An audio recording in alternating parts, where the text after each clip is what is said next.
90.4 அலைவரிசையில் நீங்கள் கேட்டுக்கொண்டிருப்பது கொங்கு சமுதாய வானொலி. இப்பொழுது நாம் கேட்கவிருக்கும் நிகழ்ச்சி அறிவியல் பார்வை. கேட்டு மகிழுங்கள், கேட்டுக்கொண்டே மகிழுங்கள். கொங்கு பண்பலை சமுதாய வானொலி 90.4. வணக்கம் நேயர்களே, நீங்கள் கேட்டுக்கொண்டிருப்பது நமது கொங்கு சமுதாய வானொலி 90.4. தற்போது நீங்கள் கேட்கவிருக்கும் நிகழ்ச்சி அறிவியல் பார்வை. இந்திய அரசாங்கத்தின் அறிவியல் தொழில்நுட்பத்துறை எனும் டிபார்ட்மெண்ட் ஆஃப் சயின்ஸ் அண்ட் டெக்னாலஜியால் நிறுவப்பட்ட விஞ்ஞான் பிரசார் மற்றும் தமிழ்நாடு அறிவியல் மற்றும் தொழில்நுட்ப மையத்தின் அறிவியல் பலகை இணைந்து வழங்கும் அறிவியலை பற்றி ஆக்கப்பூர்வமாக கூறும் நிகழ்ச்சி அறிவியல் பார்வை. இந்த நிகழ்ச்சியின் ஆக்கம், ஊக்கம் மற்றும் வழிகாட்டல் முனைவர் ஆர். ஸ்ரீதர் அவர்கள். வடிவமைப்பு மற்றும் செயலாக்கம் அறிவியல் பலகையின் மூத்த திட்ட ஒருங்கிணைப்பாளர் முனைவர் திரு ஸ்ரீகுமார் அவர்கள். நிகழ்ச்சி ஒருங்கிணைப்பு கொங்கு சமுதாய வானொலியின் நிலைய இயக்குனர் முனைவர் ச. மகேஸ்வரன் அவர்கள்.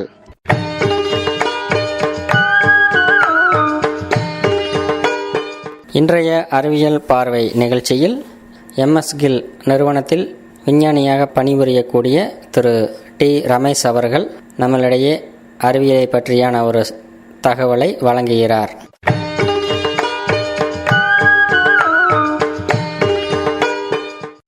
வணக்கம். அறிவியல் என்றால் என்ன? அறிவியல்னா சோதனைகளின் அடிப்படையில் கிடைக்கும் முடிவுகள், அதன் மீதான விவாதங்களின் வழியே இயற்கை குறித்த விஷயங்களை குழப்பமின்றி தெளிவாக விளக்கக்கூடிய ஒரு செயல்முறையை நம்ம அறிவியல்னு சொல்லலாம். அறிவியலை நாம் எங்கு பயன்படுத்தி வருகிறோம்? நாம் வாழக்கூடிய இந்த பிரபஞ்சம் அறிவியல் விதிகளுக்கு உட்பட்டே இயங்குகிறது. ஒரு துடிப்பான அறிவியல் சார்ந்த தொழில்நுட்ப சாதனைகள் அறிவியலை இந்த முழு உயிர்கோளத்தின் நன்மைக்கான சக்தியாக மாற்றுகிறது. இந்த அறிவியலானது மருத்துவம், கல்வி, வேளாண்மை, வான் அறிவியல் போன்ற பல துறைகளில் பங்களிப்பு செய்கிறது. ஸோ அறிவியல் என்பது இல்லாத துறைகளே இல்லைன்னு சொல்லலாம். நமது முன்னோர்கள் எப்படி அறிவியலை பயன்படுத்தி வந்தார்? மனித இனத்தின் அறிவியல் வளர்ச்சி என்பது வேட்டையாட கற்கருவிகள் கண்டுபிடிப்பு, நெருப்பின் உபயோகத்தை அறிந்து கொண்டது, சக்கரத்தை கண்டுபிடிச்சது என்று வளர்ச்சியடைய தொடங்கியது. படிப்படியாக வளர்ச்சியடைய தொடங்கியது. நமது முன்னோர்கள் வேளாண்மை, உணவு தயாரிப்பு, மருத்துவம் போன்ற அடிப்படை விஷயங்களில் அறிவியலை பயன்படுத்தி வந்தனர். அறிவியல் பூர்வமாக நவீன விவசாயம் சாத்தியமா? மனுஷன் வேட்டையாடி உணவு உட்கொண்ட காலம் மட்டும்தான் இயற்கை விவசாயத்தின் காலம் அப்படின்னு சொல்லலாம். மனிதன் முதலாக பயிர்களை முறையாக பயிர் செய்ய தொடங்கியதே அறிவியல் பூர்வமான விவசாயத்தின் ஆரம்பமாக கொள்ளலாம். அப்படி பார்க்கும்போது தற்போதைய விவசாய முறை என்பது முழுமையான அறிவியல் சார்ந்த செயல்பாடு என்று நம்ம சொல்லலாம். மோட்டார் துறையில் நவீன அறிவியல் வளர்ச்சி பற்றி கூறுங்கள். ஹைட்ரஜனை எரிசக்தியாக கொண்டு இயங்கும் வாகனங்கள் பல மக்கள் பயன்பாட்டுக்கு வர தொடங்கியுள்ளன. நீங்கள் பொதுவாக பார்த்தீங்கன்னா டீசல், பெட்ரோல் போன்ற எரிபொருட்களில் தான் வாகனங்கள் பொதுவாக இயங்குது. ஸோ இப்போ அதுக்கு மாற்று எரிபொருளாக ஹைட்ரஜனை எரிசக்தியாக கொண்டு பல வாகனங்கள் வந்திருக்கு. 2021 ஆண்டு டொயோட்டா மிராய் மற்றும் யுண்டாய் நெக்ஸோ போன்ற கார்கள் மக்கள் பயன்பாட்டுக்கு வந்திருக்கு. இது முழுவதுமே ஹைட்ரஜனை எரிசக்தியாக கொண்டு இயங்கக்கூடிய வாகனங்கள். ஸோ இதைத்தான் நம்ம மோட்டார் துறையில் நவீன அறிவியல் வளர்ச்சியாக பார்க்கலாம். புகைவண்டி, ஆகாய விமானம் துறையில் அறிவியல் வளர்ச்சி பற்றி கூறுங்கள். முதல்ல நம்ம புகைவண்டியை பற்றி பார்க்கலாம். ஸோ புகைவண்டி, தொடர்வண்டி போகிறதுல பல இடங்களில் விபத்துக்கள் நடக்கு, பல நடைமுறை செயல்பாடுகளில் பல குழப்பங்களும் இருக்குது. ஸோ அதை நம்ம கவனத்தில் எடுத்துக்கிட்டு அதை சரி செய்யறதுக்கு பல அறிவியல் சார்ந்த தொழில்நுட்பங்களை ரயில்வே துறை புகுத்தியிருக்கு. அதில் முதல்ல பார்த்திங்கன்னா AI enabled traffic planning and control டிவைஸ்னு ஒரு டிவைஸ் இருக்குது. ஸோ ஆர்டிஃபிஷியல் இன்டெலிஜென்ஸ் அப்படின்னு சொல்லக்கூடிய தொழில்நுட்பத்தை பயன்படுத்தி டிராஃபிக்கை கண்ட்ரோல் பண்ணக்கூடிய ஒரு டிவைஸ்.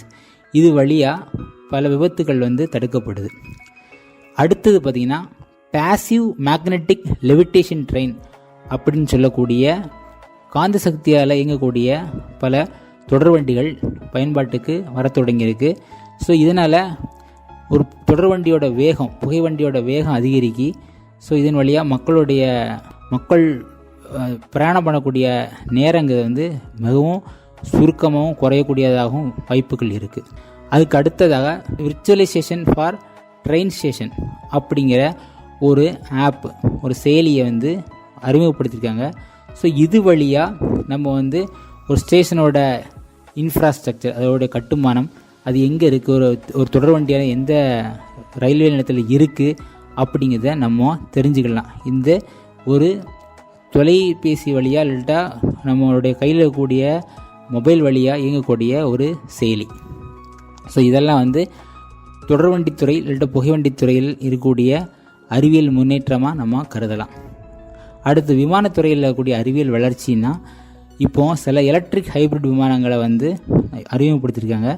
ஸோ எரிபொருளில் இயங்கக்கூடிய விமானங்களுக்கு மாற்றாக இந்த எலக்ட்ரிக் ஹைப்ரிட் விமானங்கள் வந்து உயரத்தில் இருக்குது. ஸோ இதன் வழியாக காற்று மாசுபடுதல் வெகுவாக குறைக்கப்படுது. கார்பன் ஃபுட் பிரிண்ட் அப்படின்னு சொல்லக்கூடிய இது வந்து வெகுவாக குறைக்கப்படுது. ஸோ இதனால் பல நன்மைகள் வந்து இந்த பூ உலகத்துக்கு ஏற்படுது. அதுக்கு அடுத்ததாக next generation air traffic control, ADC அப்படிம்பாங்க. இந்த சிஸ்டத்தை வந்து இப்போ விமானங்களில் பயன்படுத்த ஆரம்பிச்சிருக்காங்க. இது வந்து ஒரு ஆர்டிஃபிஷியல் இன்டெலிஜென்ட் அப்படிங்கிற நுண்ணறிவு தொழில்நுட்பத்தின் வழியாக செயல்படக்கூடிய ஒரு சிஸ்டம்.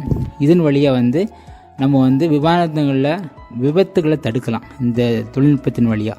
ஸோ இது வந்து ஒரு அட்வான்ஸ்மெண்ட்னு சொல்லலாம், புதிய வரவு, விமானத்துறையில் ஒரு புதிய வரவு. அதுக்கு அடுத்ததாக வந்து radio frequency identification solution, RFID, radio frequency identification solution.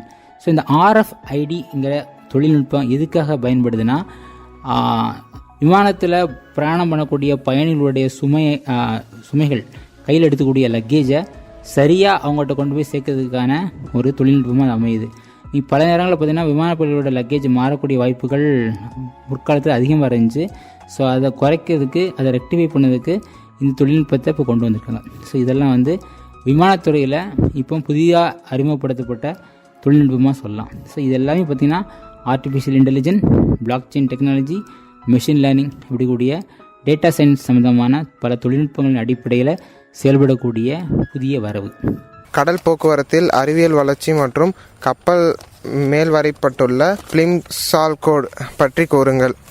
Deep learning artificial intelligent algorithm என்ற தொழில்நுட்பத்தை அடிப்படையாக கொண்ட கப்பல் செலுத்தும் முறை இப்பொழுது உபயோகத்தில் இருக்குது. ஸோ இந்த தொழில்நுட்பத்தின் வழியாக விபத்துக்களை வந்து வெகுவாக குறைக்கலாம். ஸோ இந்த தொழில்நுட்பம் இப்பொழுது கரண்ட்டாக ட்ரெண்டில் இருக்கக்கூடிய ஒரு தொழில்நுட்பம். அதுக்கு அடுத்ததாக automatic radar plotting aid, ARPA அப்படின்னு சொல்லக்கூடிய ஒரு தொழில்நுட்பம் இருக்குது. இந்த தொழில்நுட்பத்தின் வழியாக கப்பல்களுடைய நிலை, அது பக்கத்தில் வரக்கூடிய மற்ற கப்பல்களுடைய நிலை எல்லாத்தையும் அறியக்கூடிய வகையான தொழில்நுட்பம். ஸோ இதன் வழியாகவும் விபத்துக்களை வெகுவாக குறைக்கலாம். ஸோ இந்த ரெண்டுமே வந்து ஆர்டிஃபிஷியல் இன்டெலிஜென்ஸ் அப்படி சொல்லக்கூடிய தொழில்நுட்பத்தை அடிப்படையாக கொண்டு வந்த புதிய வரவு கடல் போக்குவரத்து துறையில். அதுக்கு அடுத்ததாக பிளிம்சால் கோடு, அதை பற்றி கேட்டீங்க. ஸோ பிளிம்சால் கோடுங்கிறது வந்து கப்பலில் அதிகபட்ச எடை ஏற்றும் அளவை குறிக்க பயன்படுத்தப்படும் ஒரு கோடும் சொல்லலாம். ஸோ இந்த கோடு நீரில் மூழ்குமானால் அது கப்பலின் அதிக எடை ஏற்பட்டிருப்பதை பாதுகாப்பின்மையும் நமக்கு அறிவுறுத்தும். ஸோ இதை சாமுவேல் பிளிம்சால் என்கிற ஆங்கிலேயர் கண்டுபிடிச்சார். அவர் நினைவாகவே இந்த கோட்டுக்கு பிளிம்சால் கோடுன்னு பேர் இருக்குது. ஸோ இந்த பிளிம்சால் கோடு முங்குற வரைக்கும் தான் கப்பலில் எடையை ஏற்றுவாங்க. அது வந்து முங்கிடுச்சுன்னா அதுக்கு மேலே எடையை ஏற்ற மாட்டாங்க. ஸோ இந்த கோடுங்க வந்து ஒரு லக்ஷ்மண் ரேகா மாதிரி, அந்த அளவுக்கு தான் நம்ம கப்பலில் எடையை ஏற்ற முடியும். ரயில் பாதுகாப்பில் ACD பற்றி கூறுங்கள். தொடர்வண்டி மோதல் எதிர்ப்பு சாதனம், அதாவது ஆன்டி கொலிஷன் டிவைஸ். ஸோ பல இடங்களில் தொடர்வண்டி விபத்துக்கள் ஏற்படுது. இப்போ சமீபத்தில் கூட ஒரிசா பக்கத்தில் ஒரு மிகப்பெரிய தொடர்வண்டி விபத்து ஏற்பட்டு ஒரு பெரிய சோகத்தை உருவாக்குச்சு. ஸோ இது மாதிரி தொடர்வண்டிகள் நேர் எதிரெதிராக மோதாமல் இருக்கிறதுக்கு தடுக்கிறதுக்கு ஒரு ஆன்டி கொலிஷன் டிவைஸ் அப்படிங்கிற ACD தொழில்நுட்பத்தை இந்திய ரயில்வேல பயன்படுத்துகிறாங்க. ஸோ இது யார் கண்டுபிடிச்சான்னா ராஜாராம் போஜியால் அப்படிங்கிற ஒருவர் தான் இதை கண்டுபிடிச்சார். ஸோ இந்த கருவிக்கான காப்புரிமையை, அதாவது பேட்டன் ரைட்டை கொங்கன் ரயில்வே தான் வாங்கியிருக்கு. ஸோ இந்த தொழில்நுட்பத்தின் வழியாக பல ரயில்வே விபத்துக்கள் தவிர்க்கப்பட்டிருக்கு. ஸோ ஏசிடிங்கிறது வந்து ஆன்டி கொல்யூஷன் டிவைஸ். ஸோ இது எதுக்காக யூஸ் ஆகுதுன்னா தொடர்வண்டி விபத்து ஏற்படாமல் இருக்கிறதுக்கு உதவக்கூடிய ஒரு சாதனம். தொலைத்தொடர்பு துறையில் அறிவியல் வளர்ச்சி எவ்வாறு உள்ளது? தொலைத்தொடர்பு துறையில் அறிவியல் வளர்ச்சி எவ்வாறு உள்ளது? க்ளவுட் காம்பீட்டிங் அப்படிங்கிற ஒரு முக்கியமான புதிய வரவு வந்து தொலைத்தொடர்பு துறையில் முக்கியமாக வந்து இப்போ கோலச்சு கொண்டிருக்கு. ஸோ இது வழியாக அதிக அளவு டேட்டாக்களை, தகவல்களை சேமித்து வைக்க முடியும். இது வழியாக பல பயனர்கள் கூட்டத்தோட மூலாதாரங்களை பகிர்ந்து கொள்ள முடியும். ஸோ ஒரு டேட்டா வச்சுக்கிட்டு பல பேர் அதை உபயோகப்படுத்தக்கூடிய அளவுக்கு இந்த தொழில்நுட்பம் வளர்ந்துருக்கு. ஸோ இது வந்து ஒரு முக்கியமான வரவுன்னு சொல்லலாம். அடுத்து வந்து இன்ஃபர்மேஷன் அண்டு கம்யூனிகேஷன் டெக்னாலஜி, ஐசிடின்னு சொல்லுவாங்க. ஸோ இதன் வழியாகவும் வந்து பார்த்திங்கன்னா பல மாற்றங்கள், தொலைத்தொடர்பு துறையில் வந்து பல மாற்றங்கள் உருவாக்கியிருக்கு. ஸோ அதாவது புரட்சின்னே சொல்லலாம். ஸோ இந்த விஷயங்கள்லாம் வந்து க்ளவுட் காம்பீட்டிங், ஐசிடி எல்லாம் இப்பொழுது தொலைத்தொடர்பு துறையில் புதிய வரவாக இருக்குது. ஸோ இது வழியாக மக்கள் வந்து பல பேர் பயனடைகிறாங்க. ஹைட்ரோ கார்பன் என்றால் என்ன? விளக்கம் தாருங்கள். ஹைட்ரோ கார்பன் என்பது கார்பன் மற்றும் ஹைட்ரஜன் அணுக்களான ஒரு வேதி சேர்மம். சேர்மம்னா காம்பவுண்டு. ஸோ ஒரு வேதி சேர்மம், ஒரு கெமிக்கல் காம்பவுண்ட்.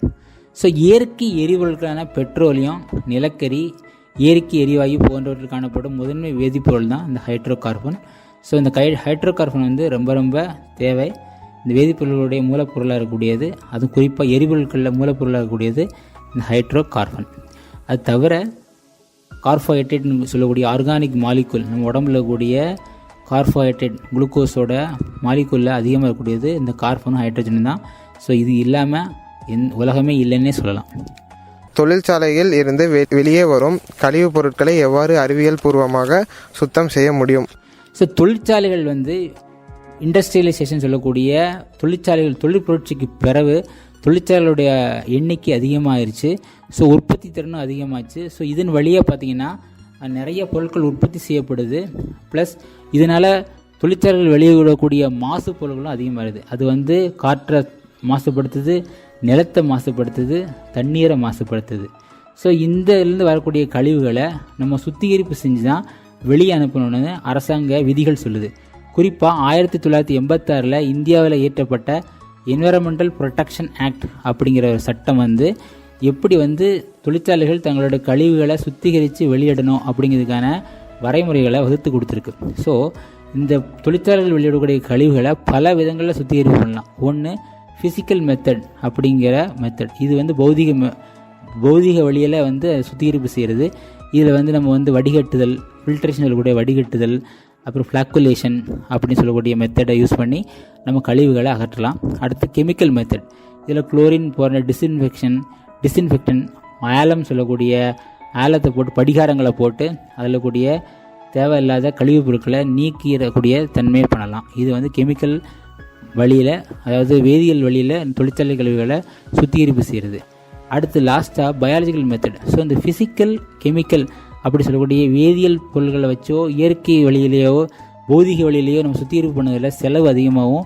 ப்ளஸ் இரண்டாவது வந்து பார்த்திங்கன்னா நிறைய மாசுக்கள், இரண்டாவது நிலை மாசுக்கள் உருவாக வாய்ப்புகள் இருக்குது. செகண்டரி பொல்யூஷன் சொல்லக்கூடிய பொல்யூட்டன் சொல்லக்கூடியது இரண்டாம் நிலை மாசுக்கள் ஏற்படுறதுக்கும் வாய்ப்பு இருக்குது. இது தவிர்க்கிறதுக்கு இயற்கை வழியில் நுண்ணுயிர்களை பயன்படுத்தி நம்ம தொழிற்சாலை கழிவுகளை சுத்திகரிப்பு செய்யலாம். ஸோ இது வந்து இப்போ மாடர்னாக ட்ரெண்டில் இருக்கக்கூடியது. இதுக்கு உயிர் தொழில்நுட்பத்துறை, பயோடெக்னாலஜி, மைக்ரோபியல் டெக்னாலஜி போன்ற துறைகளின் வழியாக இந்த மாதிரியான கழிவுப் பொருட்களை சுத்திகரிப்பு பண்ணக்கூடிய நுண்ணுயிர்களை உருவாக்கி கழிவுப் பொருட்களில் கூடிய தேவையில்லாத மாசுக்களை நீக்கிறாங்க. ஸோ இதெல்லாம் வந்து தொழிற்சாலை கழிவுகளை சுத்திகரிப்பு செய்யக்கூடிய பல முறைகள்.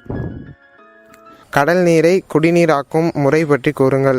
உப்பு மற்றும் பிற கனிமங்கள் கலந்த நீரிலிருந்து உப்பை நீக்கக்கூடிய செயல்முறை தான் உப்பகற்றல் அப்படின்னு சொல்லுவாங்க. அதில் டீசலினேஷன் பாங்க ஆங்கிலத்தில்.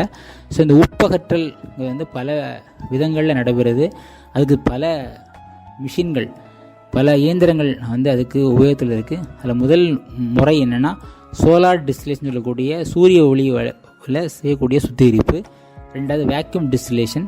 அடுத்து வந்து மல்டி ஸ்டேஜ் ஃப்ளாஷ் டிஸ்டிலேஷன். அதுக்கு அடுத்து சொல்லக்கூடியது reverse osmosis method. Electro dialysis method, அப்புறம் கடைசியாக இறுதியாக மைக்ரோபியல் டீசலினேஷன் மெத்தட். ஸோ இந்த மாதிரியான பல முறைகள் இருக்குது. இந்த முறைகளை பயன்படுத்தி கடல் நீரை நம்ம குடிநீராக மாற்றலாம். ஸோ இதெல்லாம் வந்து பல முறைகள். சென்சாரை பிஎஸ் பற்றி கூறுங்கள். ஜிபிஎஸ் அப்படின்னா குளோபல் பொசிஷனிங் சிஸ்டம். ஸோ இது வந்து எப்படின்னா ஒரு இடத்த துல்லியமாக கண்டுபிடிக்கிறது. எப்படி ஜிபிஎஸ் வழியாக வந்து நம்ம சேட்டலைட்டோட செயற்கைக்கோளோட தொடர்பு இருக்கும்.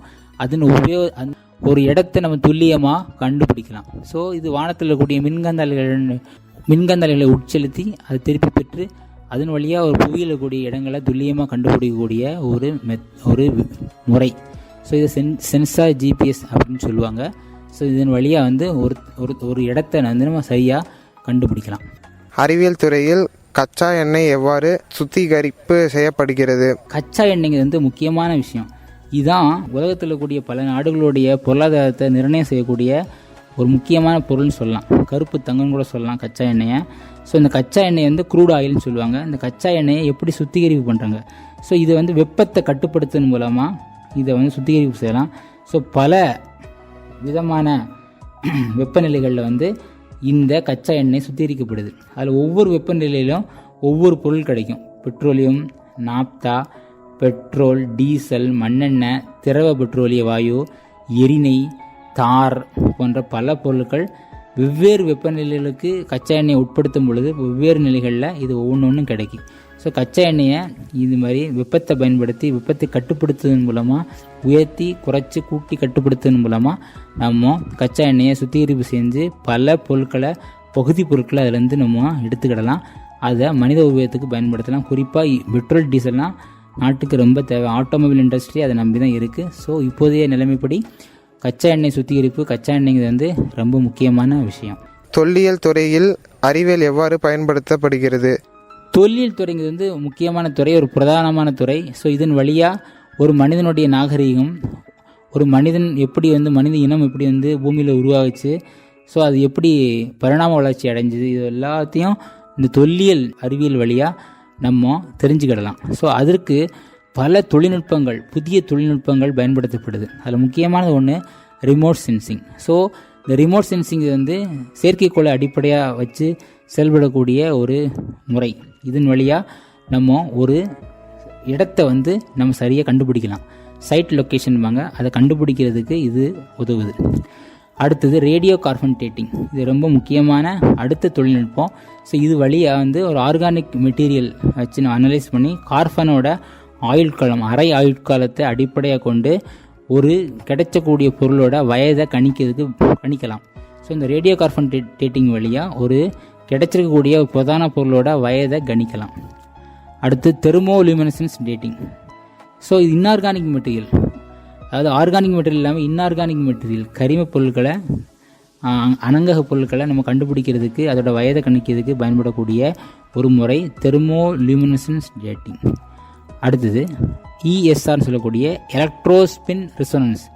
ஸோ இது எதுக்கு யூஸ் ஆகுதுன்னா, ஒரு பல் கிடைக்கி அந்த பல்லோட வயசை கண்டுபிடிக்கிறதுக்கு இந்த எலக்ட்ரான் ஸ்பின் ரெசோனன்ஸ் மெத்தட் அப்படிங்கிற மெத்தட் பயன்படுது. இப்போ டைனோசர்ஸோட பல் கிடைக்கி, மனிதர்களுடைய பல்லே கிடைக்கி, அந்த பல்லோட வயசு என்ன, அது எப்போ வந்து அந்த பல் வந்து உருவாகி இருந்துச்சு அப்படிங்கிறலாம் கண்டுபிடிக்கிறதுக்கு இந்த எலக்ட்ரான் ஸ்பின் ரெசோனன்ஸ் மெத்தடுங்கிறது பயன்படுது. அடுத்ததாக பொட்டாசியம் ஆர்கன் டேட்டிங். ஸோ இது வந்து எதுனா ஒரு ஃபாசில்ஸ், வல்கானிக் செடிமெண்ட்டில் கூடிய படிமங்களை, உயிர் படிமங்களை கண்டுபிடிக்கிறதுக்கு, அதோட வயதை கண்டுபிடிக்கிறதுக்கு உபயோகப்படக்கூடிய ஒரு முக்கியமான முறை தான் பொட்டாசியம் ஆர்கன் டேட்டிங். ஸோ இதெல்லாம் வந்து தொல்லியல் துறையில் கூடிய முக்கியமான கண்டுபிடிப்புகள். இப்போ நவீன கண்டுபிடிப்புகள். இது வந்து தொல்லியல் துறையில் பல அறிவியல் கண்டுபிடிப்புகளுக்கு, அறிவியல் பூர்வமான கண்டுபிடிப்புகளுக்கு உபயோகமாக இருக்கக்கூடிய இன்ஸ்ட்ருமெண்ட்ஸ். வரும் காலங்களில் அறிவியல் துறையில் எவ்வாறு மாற்றம் இருக்கும்? வருங்கால அறிவியல் என்பது கண்டிப்பாக data science, artificial intelligence, machine learning, blockchain technology, robotics, automations, drug design மற்றும் பயோடெக்னாலஜி போன்ற துறைகளின் வளர்ச்சியால் எண்ணி பார்க்க முடியாத அளவுக்கு பிரம்மாண்டமாக இருக்குங்கிறது தான் என்னுடைய அனுமானம். கண்டிப்பாக இது எல்லாமே முக்கியமாக இப்போ கரண்டில் இருக்கக்கூடிய முக்கியமான அறிவியல் வளர்ச்சி துறைகள். ஸோ இதன் வழியாக மனிதனை வந்து இன்னொரு மைல்கல்லை அடையுங்கிறதுல வந்து எள்ளளவும் நமக்கு வந்து சந்தேகம் இல்லை. நமது நாடு சுதந்திரம் அடைந்து 75 ஆண்டு ஆகிறது. இப்பொழுது கிராமப்புறங்களில் அறிவியல் ரீதியாக மாற்றம் மற்றும் அறிவியல் துறை முழுமையாக சென்று அடைந்து இருக்கிறது. நாடு சுதந்திரம் அடைந்து 75 வருஷம் ஆச்சு. இப்போது கிராமப்புறங்களில் அறிவியல் சார்ந்த கண்டுபிடிப்புகள் பல சென்றடைஞ்சிருக்கு. இப்போ கிராமத்தில் ஒரு வீட்டில் பார்த்தீங்கன்னா கிரைண்டர், மிக்சி, ஃபோனு எல்லாமே மோஸ்ட்லி இருக்குது. மலைப்பாங்கான பகுதிகளில் ஒரு இடத்துல சில இடங்களில் மட்டும்தான் இந்த மாதிரி நவீன வசதிகள் போகலையோ ஒழிய மற்ற எல்லா கிராமங்களுக்கும் எல்லா இடத்துலையும் எல்லா பொருட்களும் எல்லா அறிவியல் கண்டுபிடிப்புகளும் சாதனங்களும் போய் சேர்ந்துருக்குன்னு சொல்லலாம். ஸோ இருந்தால் கூட பொது சுகாதாரம், அறிவியல் மனப்பான்மை போன்றவை கிராமங்களில் முழுமையாக சென்று அடையலை. ஸோ இதை எப்படி நம்ம வந்து உருவாக்கலான்னா, ஒரு முழுமையான கல்வியை கிராமப்புற மக்களுக்கு கொடுப்பதன் வழியாகவும் அறிவியல் பரப்புகளின் வழியாகவும் இதை வந்து வென்றெடுக்கலாங்கிறது நம்மளுடைய முடிவு. இது வரைக்கும் நான் கேட்ட கேள்விகளுக்கெல்லாம் பதில் சொன்னீங்க, ரொம்ப நன்றி. இதோட என்னுடைய இந்த கேள்வி பதில் இதை முடிவு செஞ்சுக்கிறேன், நிறைவு செஞ்சுக்கிறேன். கொடுத்த வாய்ப்புக்கு நன்றி, வணக்கம். கோங்கு எஃப்எம்முக்கு மிக்க நன்றி. அதில் கூடிய ஒவ்வொரு குழுவினருக்கும் என்னுடைய நன்றியை தெரிவிச்சுக்கிட்டேன். நன்றி, வணக்கம்.